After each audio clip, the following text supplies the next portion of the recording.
Alright guys, welcome to my fifth video about teams that qualified through the open qualifier for the Challengers group stage. This video is going to be about OR Esports. Uh, they qualified through the lower bracket of the LCQ, so they were the last team to qualify.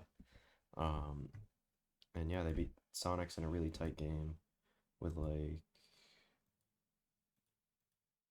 7 rounds separating the teams on each of the maps. Obviously, Sonics won one of them, but that doesn't matter. I mean, this team has a bunch of up and coming players. I don't really have a ton to say because I don't want to give everything away in the intro. So yeah, we'll get right in the map pool. And don't forget to like the video and subscribe. It would be much appreciated. And let's get back into the video. So we're gonna start first with their Fracture, where the first time they played it, that I watched it, I think it was against Breakthrough, where they were trying to get aggressive on defense, and then they would like for example, they would like have 3 people sitting in arcade. Like this happened at least 3 times on their defense half, which was just horrendous.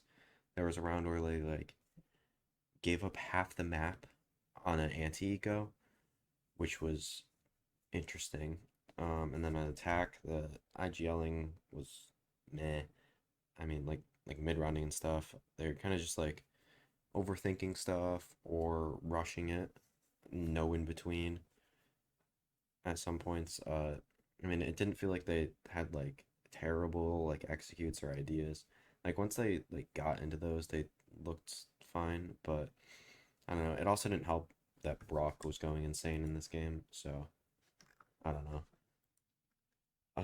And then the second time though, I think it was against Squirtle Squad. They looked a lot better. Even on the defense where they didn't do that well, it just, I mean, it looked like they were like actually fighting for more stuff on defense rather than giving up. Like they would fight for tree and like push past it and flank instead of playing it like a normal map, which Fracture is not. Um, yeah, I really like their defense. Their attacking side looked just better. I think they actually got to apply all of their ideas.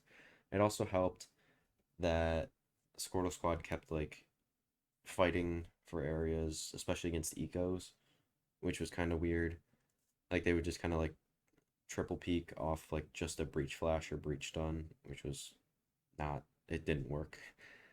So I don't know. Maybe their attack side looked a little bit better because Squirtle Squad wasn't playing as well. But overall, I don't think Fracture is a great map for them, but I think it's fine.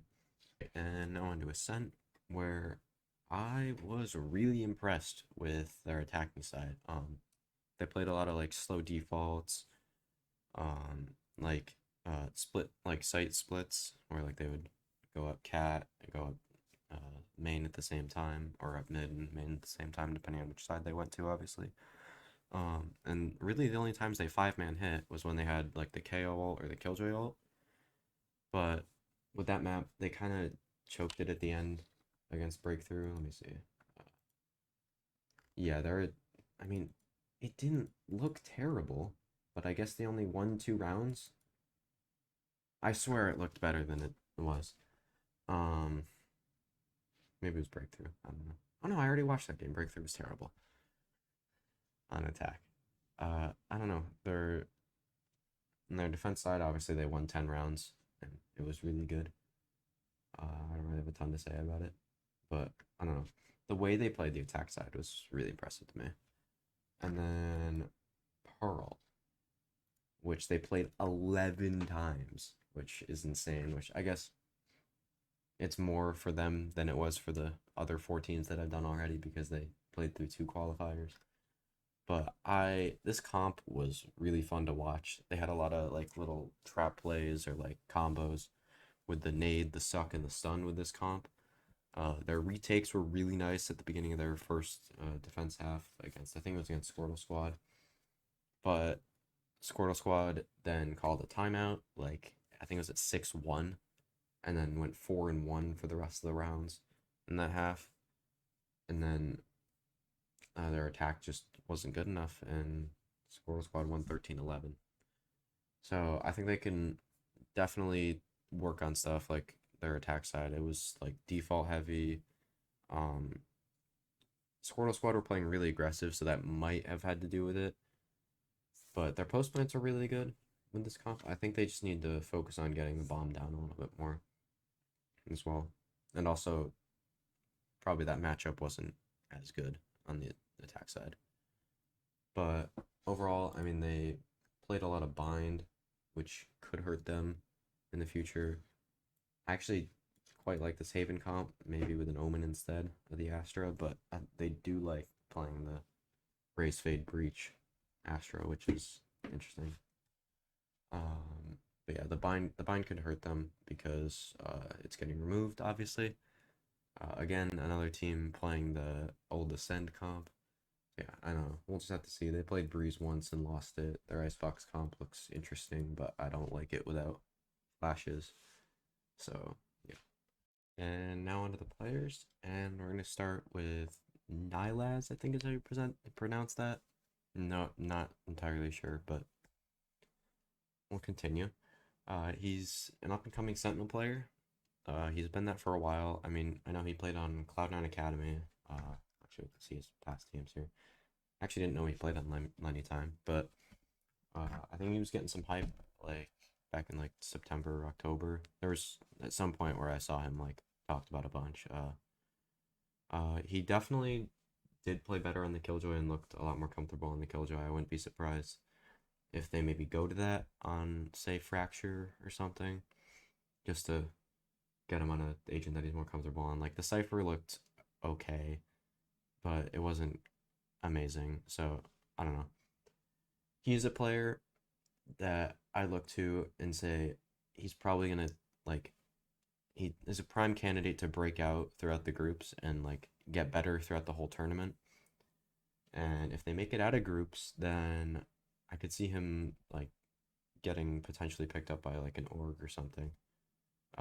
Or a bigger org after this, like and leaving org. And now we have Pure BNS, a player that I had heard of before, mainly from just watching like people's streams and playing in ranked. But he's their smokes player. He looked pretty decent. I mean, his Astron Pearl looked really good. I was specifically impressed by that. His Brim, not as much. I think it was okay. It wasn't crazy, but I don't know. I don't have a ton to say about him other than that he looks decent. I don't know how much better he's gonna get, but yeah. And now we have Lear, who has been playing a lot of Fade for this team instead of the Sova, which in this meta isn't that common.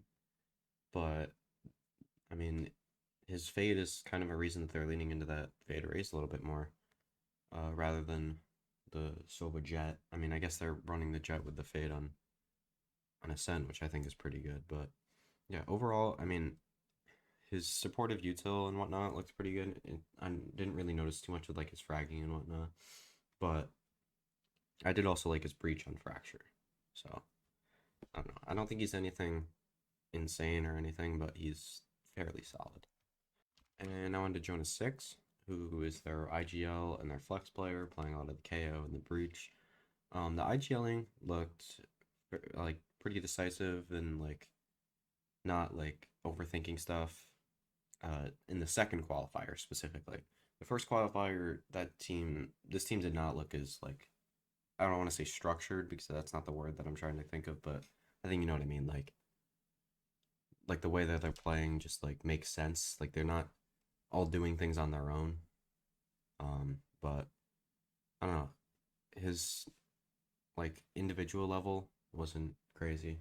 Obviously, probably the worst on this team, but that's not like bad when you're IGLing. So, and now we have Zeldris, who he was a great duelist player, honestly.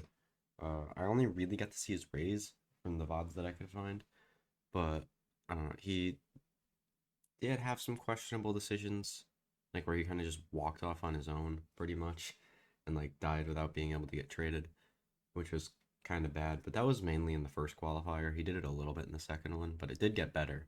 So I don't know. We'll just have to see if he can be better, but I think he does have potential to be one of the better duelists in his group. And yeah, that's it for the players. All right, that's it.